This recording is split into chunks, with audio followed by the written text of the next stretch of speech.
Welcome to the channel if it's your first time here, and welcome back if it's not. Now in today's video we're going to be looking at this. And this is my UK PAL Super Nintendo. If I remember rightly, this one arrived to me where it was dead and the fuse in it just needed replacing. So I did a Fix It Friday on that, and then in another video we reshelled it. And yeah, it's a perfectly nice working reshelled PAL Super Nintendo. But I thought maybe we could start doing some modifications on it just to make it a little better, maybe? So the first modification we're going to do and cover in this video is installing this. And this is a SNES PicoCIC chip. Now the SNES has a CIC chip in it to basically control the copy protection. So this won't play games from any other region other than the UK or Europe. But with this little modification, it will. Now I got this from Retrosix, and I think it cost me around about £12, which I think is pretty decent value for money really. I had a quick look and I don't think there's actually any videos on YouTube of this being installed. So if you found this video because you're wanting to install this, hello, my name's Kip. Subscribe to my channel, it's pretty good. Give this video a like as well. Now this will work on pretty much all versions of the SNES apart from the one chip version. I don't have a one chip version, but if you do, then yeah, you can't fit it. So what I'll do is I'll put a picture on the screen now of what a one chip version of the SNES board looks like. And basically if you've got one of those, then don't bother getting one of these because it won't work. But I don't have that. I've got a two chip version of the SNES. So we can crack this open and get it modded. So let's get out the grey mat and do that. So to dismantle the Super Nintendo, we need to flip it over, and then we've got to undo these 6 standard Nintendo game bit screws.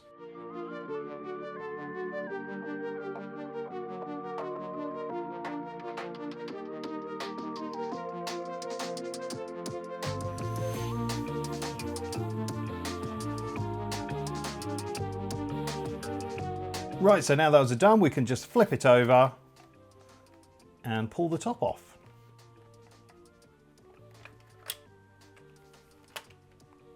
First of all, I'm going to pull out the connector here for the ribbon cable that goes to our controller port and power LED. We'll need to come back and look at this later. Oh, actually, it's really important. If you haven't already, I've done this, but with it unplugged, if you turn it off and then back on again, that helps retain the fuse that blows. I did that before I took it apart. I do that without thinking, but yeah, it's something that's good practice with a SNES because otherwise you can blow the fuse. So yeah, let's get out these 2 screws to remove the switch.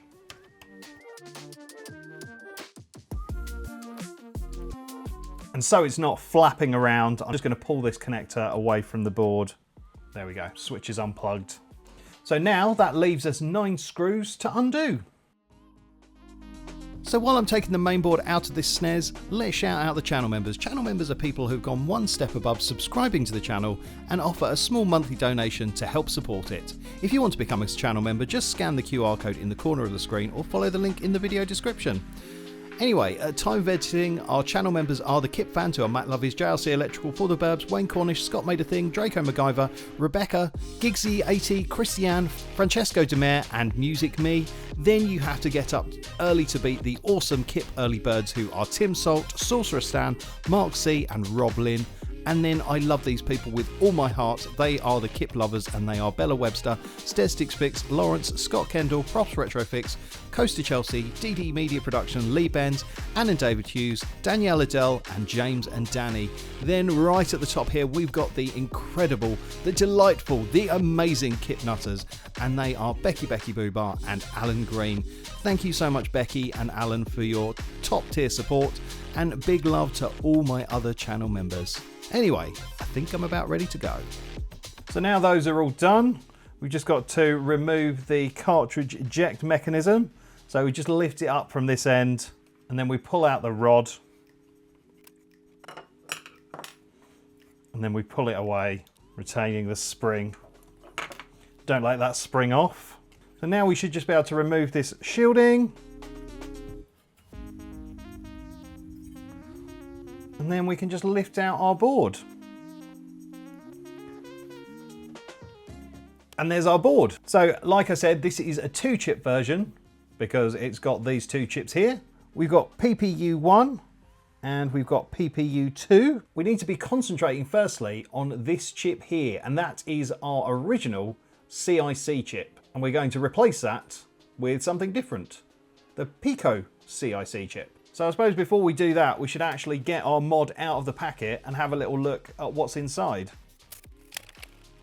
So we've got 2 lengths of wire, red and black. We've got a tricolour LED, which is going to replace our original LED. That's why I mentioned we need to look at the control board a bit later, because we're going to put in this new LED. And then hopefully, haha, teeny tiny. There we go. There is our PicoCIC. We'll look at this a bit closer under the microscope in a little bit. So I've never installed one of these before. I'm learning with you guys. So during the video, I might make a few mistakes or do things wrong. So I do apologize about that, but hopefully by me learning to do it, it will teach you how to do it and you won't make any mistakes. Fingers crossed anyway. So our first order of business is to remove the original CIC chip. Now, I think I'm going to hot air this off. You could use a soldering iron to do it, but I think just for a bit of speed, I'm just going to use the hot air to essentially melt the solder temporarily and let me pull it away. So let's maybe switch over to the microscope so I can see what I'm doing while I remove that CIC chip, and you can see what I'm doing while I remove the CIC chip. So let's get microscoped up. So there we go, we can see things a little bit clearer now, and that is our CIC chip that we've got to remove. So yeah, I'm going to use hot air. You could just run a soldering iron along all the legs and sort of gently pull it away, but I think hot air is probably the quickest and easiest thing for me to use. So let's get the hot air gun out. So essentially I'm just going to blow about 440-ish degrees of heat onto the chip, and then we'll see the solder change state and go all sort of glistening, and then hopefully I can just pull the chip away with my tweezers nice and quick. Let's see how that goes.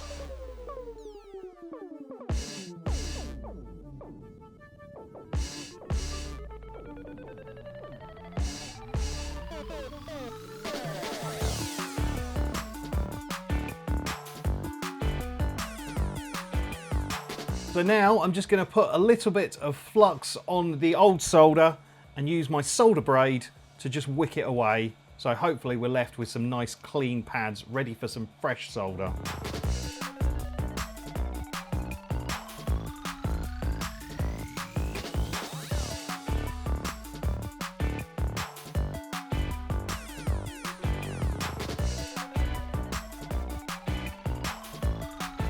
So just chuck on a little bit of IPA and give it a quick clean. Really pleased with that. That looks nice and clean. So I put our new PicoCIC chip roughly in position. So it has to essentially look like that. Actually, let's try this corner guy first.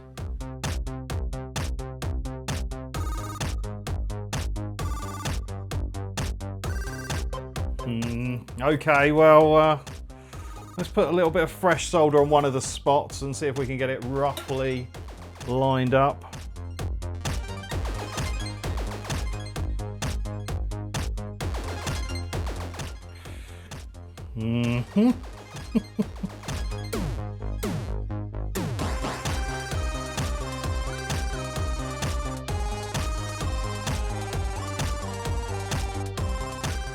Right, I'm aware there's a big blob of solder there, bridging 2 pins, but that is roughly where I want it. So if I do this corner up here with a bit of solder,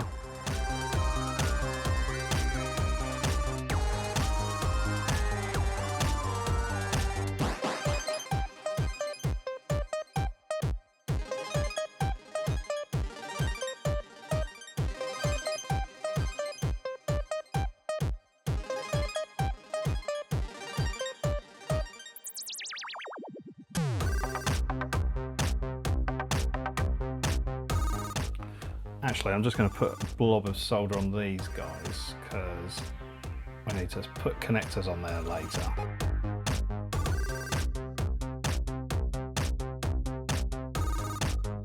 Right, it doesn't look very pretty, but I think those are all actually connected.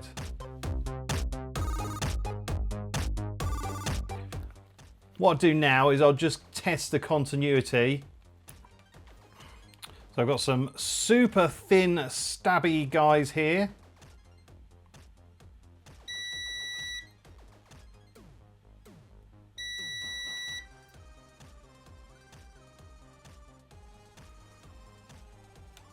Okay, so I've got to go back to that one.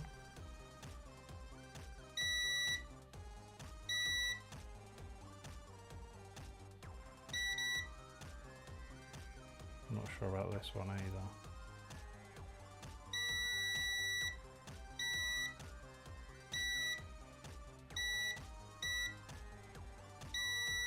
Okay.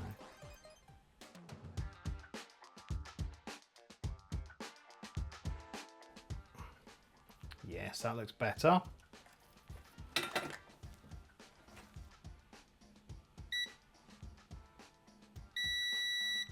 Excellent.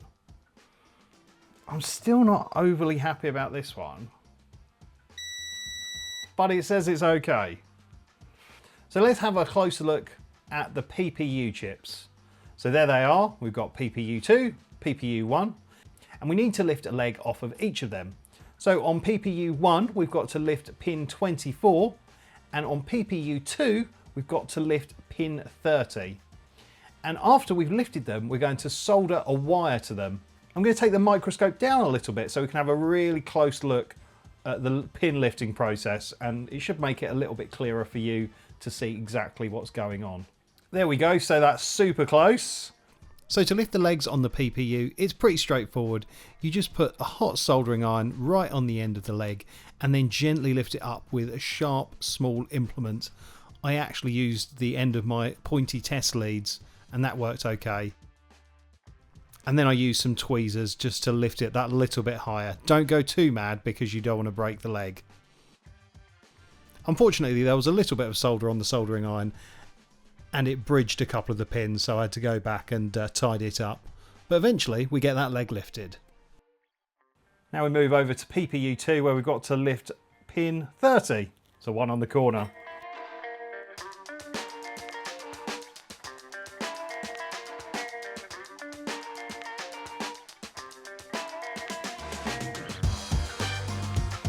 So there's one pin lifted away. And then there's the other. And now I'm going to take some pre-tinned wire and solder it onto both of the lifted legs on PPU1 and PPU2. Now I'm going to do something that might be a little bit overkill, and I'm just going to put some heat shrink sleeving down just to stop any sort of potential bridging if this moves at all. This isn't a step that's in the instructions, but I thought, why not?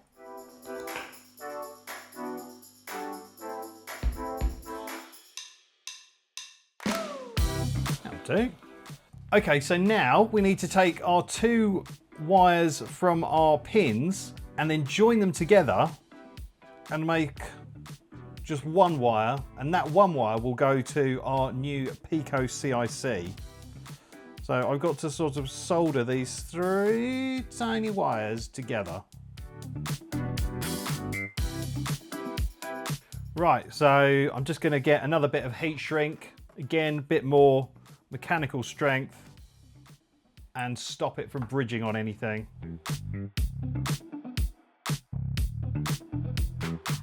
Cool. So now we have to solder our single wire onto this point here. Job done. So we're back onto the normal camera now, and you can see things a little bit clearer to give you a good overall picture.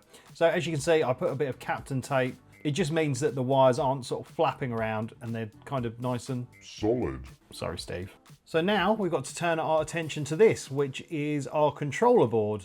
And we've got to remove this original LED. Now my controller board might look a little bit different because this was the one that came with my new case. but essentially it's pretty much identical contacts wise. And yeah, we need to remove this old LED. But I think what we could probably do is just get some tin snips, because we aren't going to be using the connectors on the board anymore. There we go, space for the LED.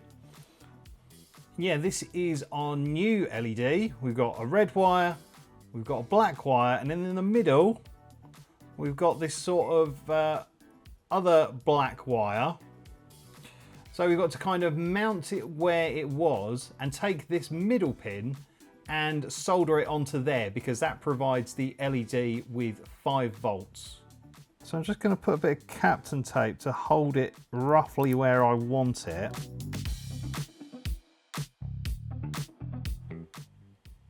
So we've got our LED temporarily taped there.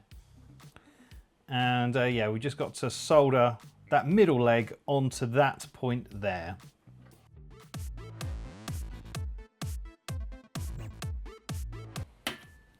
So now we've got to solder the other end of the wires for the LED onto our PicoCIC board.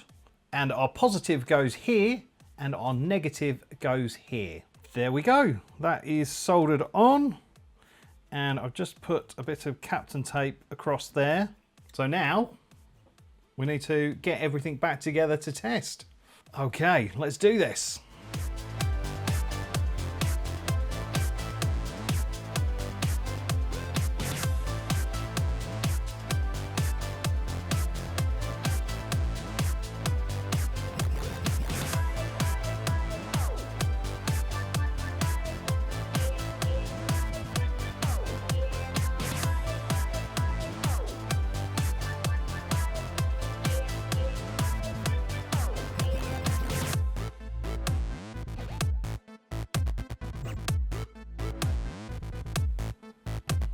Well, there we go. It doesn't actually look all that much different to what we started with, but it should, in theory, be a lot different to what we started with.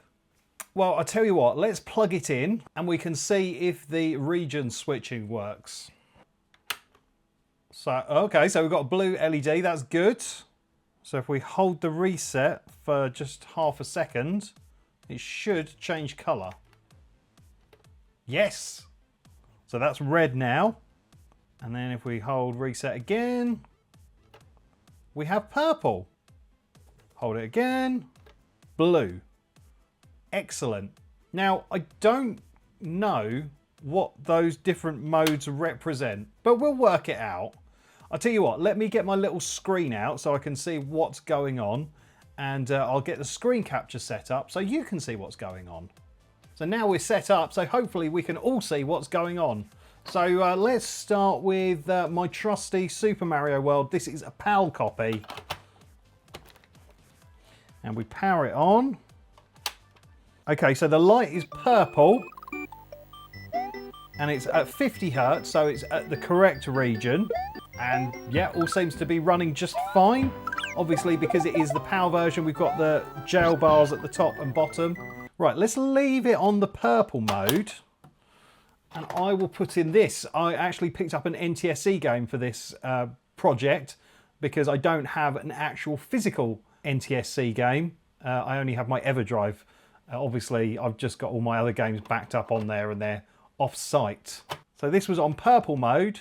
So if we turn it on and it goes to 60 Hertz automatically, we know that purple is the sort of automatic switching mode. So purple light, yes, it's syncing at 60 Hertz.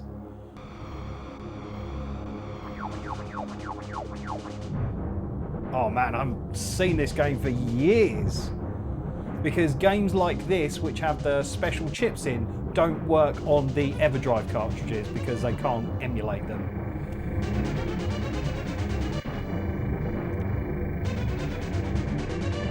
I don't know, because obviously we haven't changed the crystal in this, it still has a 50 Hertz crystal in. So I don't know if that affects things in any way. I'm not entirely sure. So presumably, if we reset... Okay, so blue is still 60 Hertz, but if we reset again and go to red, yeah, so red is 50 Hertz blue is 60 Hz, and purple is automatic. And yeah, it's gone a bit weird and jailbar-y, so okay, that's fine. Well, there we go. I am over the moon with how this mod has turned out. It's just so dramatically different how games run in 60 Hz compared to how they run in 50 Hz.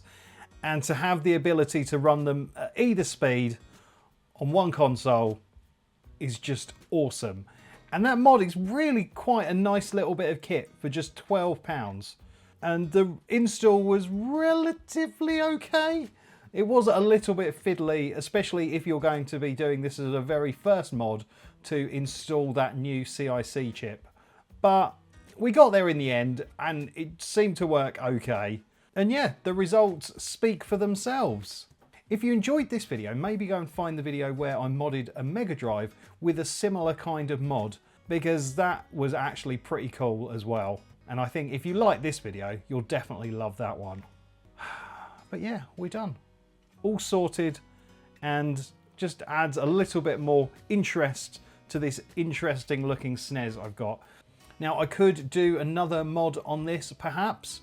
There's the clean RGB mod, which gives it a really clean, fresh RGB signal and sort of removes some of the artifacts that you can see sometimes on a SNES. Yeah, I'll see. Let me know in the comments if you think that mod might be a good idea. Need to investigate that a little bit further. But I think what I need to investigate further now is finishing this video. So if you've watched this far in the video, put, oh, I like the blue light into the comment section, just so that I know you've been paying attention. But yeah, I don't think I've got anything else to say, so thank you so much for watching. Don't forget to like and subscribe, but for now, it's game over.